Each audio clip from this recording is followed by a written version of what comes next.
Ô Simões, acho que a gente tem que separar as coisas na hora de analisar o que está acontecendo com o Cruzeiro.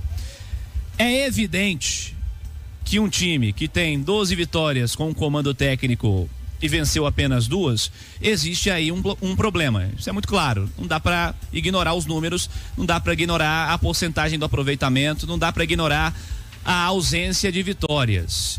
E é importante retomar aquela discussão que iniciamos aqui no fim do pós-jogo, a discussão do faltou raça ou não. Porque para mim o que tá faltando no Cruzeiro, o que faltou pro Cruzeiro no jogo de hoje, foi um ataque de mais qualidade, né? É gente para colocar a bola na casinha. O tal do futebol é bola na casinha, né? Se o Cruzeiro tivesse colocado na rede uma das muitas chances que criou, as vaias do fim do jogo seriam certamente diferentes pelo que produziu o Cruzeiro. Teve bola na trave, tem muita chance perdida. É importante dizer que também houve falhas defensivas que prejudicaram, né, essa análise, sem dúvida alguma. Então, há de se separar a indignação, a reclamação pelo macro, pelo que está acontecendo, por uma sequência aí de 22 jogos com 5 vitórias, mas também há de se reconhecer que os caras correram hoje e correram depois de uma derrota dura no último fim de semana, em que houve inclusive muita reclamação justamente quanto à postura. Eu acho que quanto à postura não tem muito o que reclamar.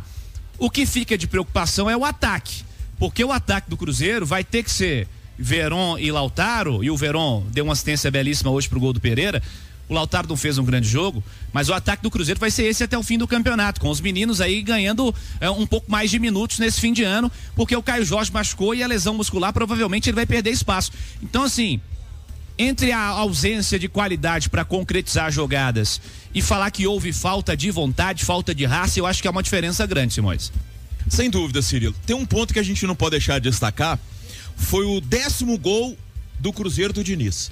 Em 12 jogos. Marcados, isso. Isso prova que o ataque é ruim. Isso, sofreu 16 e marcou 10. Desses 10, o Caio Jorge fez 5. E não estava jogando hoje. Não estava jogando. E não deve jogar os próximos jogos também. Que entrou em campo hoje, que marcou gol com o Diniz, era apenas o Gabriel Veron. E agora o Matheus Pereira fez o golaço de hoje. O Zé Ivaldo marcou 1, o Kaique 1, aquele contra o Corinthians, e o Gabriel Veron marcou 2 vezes. Uma contra o Criciúma e outra contra o Bahia. E o Caio Jorge fez 5. E assim, não é dizer que a bola na trave ali é muito mais azar do que qualquer coisa, a cabeçada. E outro fator adicional, porque interfere no jogo, a não expulsão, né? Sim, a falta não marcada e a não expulsão, isso interfere no jogo. E ali tinha 4 minutos de segundo tempo. Você pode jogar 50 minutos, 45 de uma etapa complementar inteira com um a mais, isso muda o jogo também completamente, não pode sair da análise, né? Olha só, nós tivemos 6 minutos de acréscimos, a expulsão seria aos 4, então nós tivemos 51 minutos de jogo. 47 minutos o Cruzeiro jogaria com um a mais. Com um jogador a mais. Talvez até mais, porque aí a tendência era do Grêmio fazer mais cera, tentar parar mais o jogo. Mas de toda forma, Cirilo, eu acho que assim, não dá pra reclamar. Enquanto você fala, convidar a galera pra acessar o YouTube, tá rolando os melhores momentos, hein? Itatiaia Oficial e Itatiaia Esporte também. Só dá pra reclamar do resultado. E isso acontece no futebol. Não dá pra reclamar da produção do time. O Cruzeiro produziu, construiu, chegou, foi pra cima do adversário. O Cruzeiro teve uma postura totalmente diferente em relação aos últimos jogos. Foi um time concentrado, um time ligado, um time que buscou, um time que lutou, que brigou. O que o Romero batalhou em campo foi um absurdo. O Lucas Silva batalhou demais. O Barreal batalhou muito. Todo mundo batalhou muito. O time realmente se entregou de uma forma que eu não via há muito tempo esse Cruzeiro fazer. E tem um outro ponto, Cirilo, que eu acho que é muito interessante, tá? O Cruzeiro apresentou um futebol totalmente diferente do que vinha apresentando. Sem aquela saída de bola improdutiva, aquele toca pra cá, toca pra lá, recua pro Cássio, toca pro zagueiro, toca pro volante, volta pro lateral, recua pro... O Cruzeiro foi um time vertical, tá? O Cássio só saiu jogando com os pés, com total segurança. Em todas as outras oportunidades, o Cássio rifou a bola. E o goleiro que não tem habilidade para jogar com os pés precisa fazer isso. Então, o Cruzeiro teve um choque de realidade.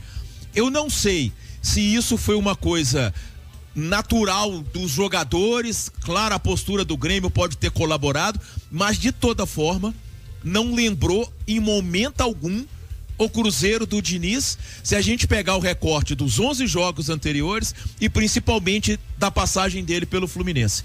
Foi um time extremamente vertical, um time extremamente veloz, um time que foi pra cima, um time que buscou o gol, buscou a área adversária o tempo inteiro. Na segunda etapa cansou, que é natural, as trocas não surtiram o efeito, os meninos sentiram um pouco o jogo, a pressão, a ansiedade da torcida aqui no Mineirão, porque todo mundo via que era um jogo que o Cruzeiro merecia vencer e poderia vencer a qualquer momento, o que acabou não acontecendo. Mas de toda forma, eu acho que a manifestação do torcedor foi muito mais pelo conjunto da obra, pela insatisfação do passado recente, do que pela produção, pelo que o time entregou e apresentou no jogo de hoje contra o Grêmio. E quanto a essa história do ataque, e você citou os meninos, né? Eles certamente vão ganhar mais números, mais rodagem, mais tempo nesse fim de temporada, porque o ataque é a continha do chá, né, Simões? Ficou a continha do chá pro fim da temporada, no que o Cruzeiro vai ter de opção, do que o Diniz vai ter de opção para trabalhar nesse fim de ano, pensando na conclusão aí da Série A do Campeonato Brasileiro. Participa com a gente aí, torcedor. Manda sua cidade, fala de onde você nos acompanha, registra a sua participação pelo YouTube. Quem tá no YouTube vendo aí os melhores momentos, né? Viu os melhores momentos e o tanto de oportunidades também que o Cruzeiro desperdiçou ao longo do jogo. Simões, pensando para a sequência, pensando pelo que vem pela frente, analisando Bragantino, Palmeiras, o último jogo é Juventude, né, em Caxias do Sul, né? O Cruzeiro tem também, são 3 jogos aí pela sequência do Campeonato Brasileiro. O que você viu hoje te dá esperança de que o Cruzeiro consiga mais vitórias até o fim do campeonato, Simões? Sem dúvida, viu, Cirilo? Principalmente se o Matheus Pereira se mantiver inspirado como esteve hoje. Tá? O Gabriel Veron e o Lautaro conseguirem a entrega que eles tiveram esta noite aqui no Mineirão. Lucas Romero, Lucas Silva, Barreal. O Cruzeiro teve uma atuação muito boa. Agora, a próxima rodada, você destacou aí o fato de o Cruzeiro jogar contra o Bragantino, que é o 18º colocado. Os 2 principais adversários do Cruzeiro na briga aí pelo G7, que são Bahia e Corinthians, também pegam times da zona de rebaixamento. Porque no sábado, tá?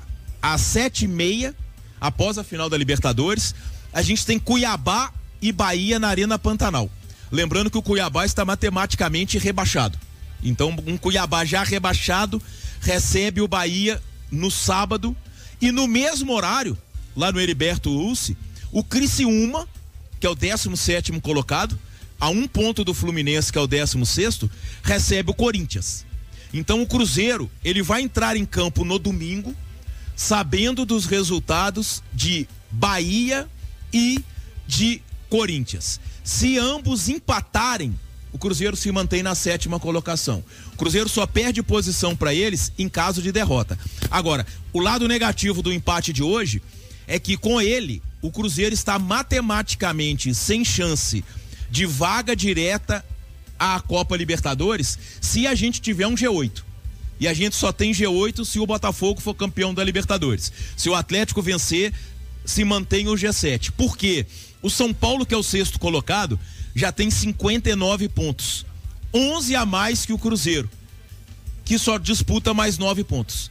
Então, se a gente tiver um G8, o São Paulo vai diretamente à Copa Libertadores e o Cruzeiro fica na briga só pela pré-Libertadores. Tivesse o Cruzeiro vencido, ele iria a 50 pontos, estaria a 9 do São Paulo, com 3 vitórias a menos, precisaria ter 100%, o São Paulo 0, mas matematicamente ele ainda teria chance. Então o Cruzeiro, se for à Copa Libertadores, ele só tem condição de ir jogando aquelas fases preliminares, 2ª e 3ª fases, que embolam inclusive com a reta final do Campeonato Mineiro, com o novo calendário que foi divulgado ontem, né?